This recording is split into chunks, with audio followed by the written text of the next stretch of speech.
नमस्कार। आज 14 अप्रैल है और ये दिवस अग्नि शमन सेवा के रणबांकुरों का शहीदी दिवस माना जाता है। पूरा देश आज के दिन को स्मृति दिवस, शहीद दिवस या बलिदान दिवस के रूप में मनाता है। पुलिस बल से संबंधित भारतवर्ष में इस प्रकार के दो दिवसों का बहुत ही महत्व है। एक है 21 अक्टूबर, जिस दिन की 1959 में यानी 1959 में लद्दाख क्षेत्र में सीआरपीएफ की 3य बटालियन की टोली गश्त कर रही थी हॉट स्प्रिंग क्षेत्र में, और धोखे से चीनी सैनिकों ने उनके ऊपर हमला किया, जिसमें हमारे वीर जवान शहीद हो गए थे। उनकी स्मृति में प्रत्येक वर्ष 21 अक्टूबर को अर्धसैनिक बल और देश के सभी पुलिस बल यानी सभी राज्यों के पुलिस बल और जितने भी हमारे अर्धसैनिक बल हैं, वो बीएसएफ हो, सीआरपीएफ हो, आईटीबीपी हो, एसएसबी हो, सीआईएसएफ हो, सभी स्मृति दिवस के रूप में मनाते हैं। और उस दिन उस वर्ष जितने भी बहादुर जवान शहीद होते विभिन्न पुलिस बलों के, उनके लिए मौन रखा जाता है, स्मृति चिन्ह पर रीति अर्पित की जाती है, पुष्पगुच्छ अर्पित किए जाते हैं और विनम्र राष्ट्र उनको श्रद्धांजलि अर्पित करता है। दूसरा दिन आज का है 14 अप्रैल। इस दिन जो घटना घटित हुई थी वर्ष 1944 की बात है। मुंबई के विक्टोरिया बंदरगाह में एक एसएस फोर्ड स्टीकन नाम का मालवाहक जहाज आकर के रुका, जिसमें बहुत सारी सामग्री और विस्फोटक भरा हुआ था। इसमें सेना के प्रयोग की सामग्री थी, कॉटन बेल्स थे, बैरल्स थे, टिम्बर था, स्क्रैप आयरन था, गोल्ड बार्स थे और साथ ही साथ अत्यंत विस्फोटक टीएनटी से भरा हुआ था। 48 घंटे तक इस जहाज़ को खाली नहीं किया जा सका। ये बंदरगाह में खड़ा रहा। अचानक देखा गया कि उसमें धुआं उठा, आग की सूचना प्राप्त हुई। तो वहाँ पर ये करीब 2 बजे समय की बात है, दोपहर में, आज के ही दिन यानी 14 अप्रैल को, वहाँ पर जो आसपास क्रू था, आग की सूचना मिलने पर उसको सतर्क किया गया और क्रू डॉक साइट पर जो फायर की टीम थी उसको और जो फायर बोट्स थे उनको सूचित किया गया। उन्होंने आग को बुझाने का प्रयत्न किया, लेकिन ये नहीं पता चल पा रहा था कि आग का स्रोत क्या है। और होता यह है कि अगर लपटों पर हम पानी डालते हैं तो उससे आग नहीं बुझती है। आग को बुझाने के लिए हमेशा जो आग का स्रोत है, जो आग की सीट है जहाँ से अग्नि पैदा हो रही है, उसको ठंडा करना होता है, उस पर पानी डालना होता है। जहाज़ और तेज़ी से जल रहा था और उसके कारण समुद्र के आसपास का भी पानी खौलने लगा और 16 मिनट के अंदर ही जब ये ताप बढ़ता चला गया तो उसमें भयंकर विस्फोट हुआ जहाज़ में। उस विस्फोट के परिणाम स्वरूप 12 किलोमीटर क्षेत्र के जो मकान थे, उनकी खिड़कियां, दरवाजे टूट गए और वहाँ पर जो फायर फाइटिंग में लगे हुए जवान थे, जिनकी संख्या 66 थी, 66 थी, उनकी मृत्यु हो गई। और इस विस्फोट से आसपास के जो नागरिक थे, करीब 740 की संख्या में, वो भी हताहत हुए।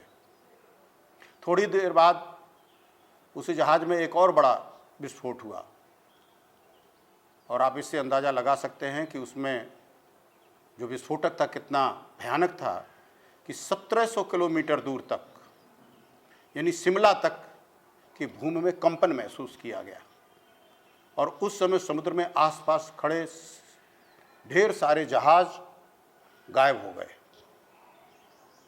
तो ये जो बलिदान अपने कर्तव्य को अंजाम देते हुए अग्निशमन विभाग के बहादुर साथियों ने दिया, भारत सरकार ने निश्चय किया कि प्रत्येक वर्ष आज के दिन यानी 14 अप्रैल को पूरे देश में इसे शहीद दिवस के रूप में मनाया जाएगा।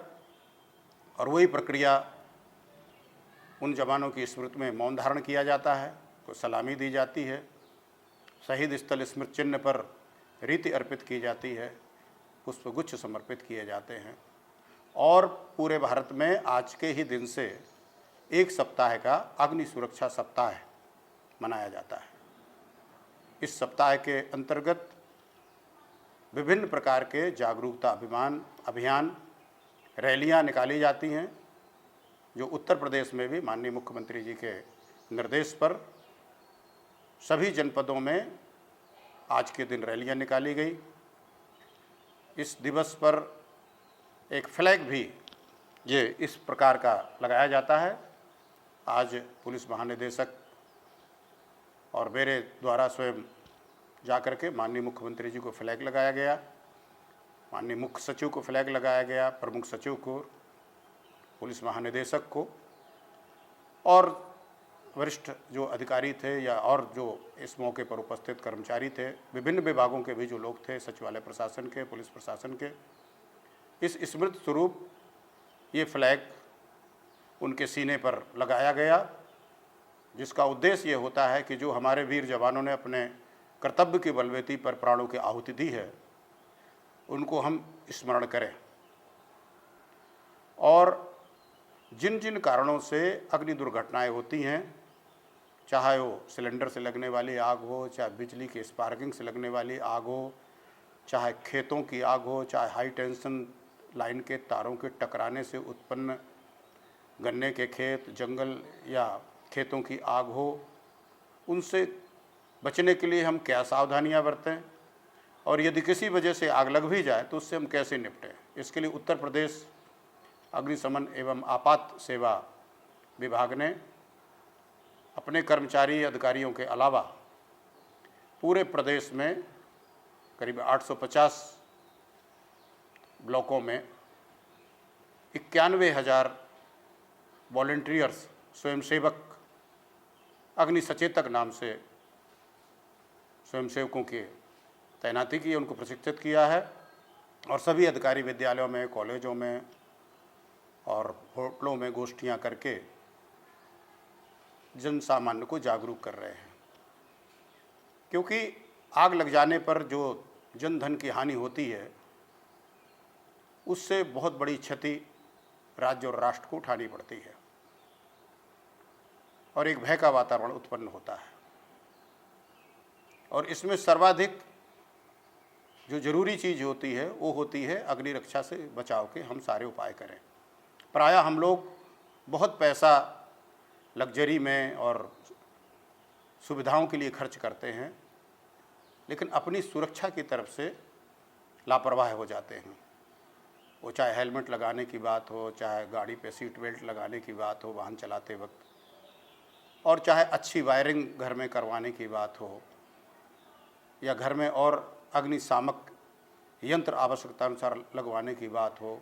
घर ही नहीं, विभिन्न संस्थानों में, चाहे वो चिकित्सा संस्थान हो, अस्पताल वगैरह, विद्यालय हों, फैक्ट्री हों, मल्टी फ्लैक्स हों, मल्टी स्टोरी हों, मॉल्स हों, सिनेमा घर हों, यानी सभी स्थानों पर जहाँ पर एक जन समुदाय इकट्ठा होता है, चाहे पांडाल हों, गेस्ट हाउसेस हों, मतलब जहाँ पर भी जन समूह एकत्र होता है, उसके लिए स्टैंडर्ड निर्धारित किए हैं।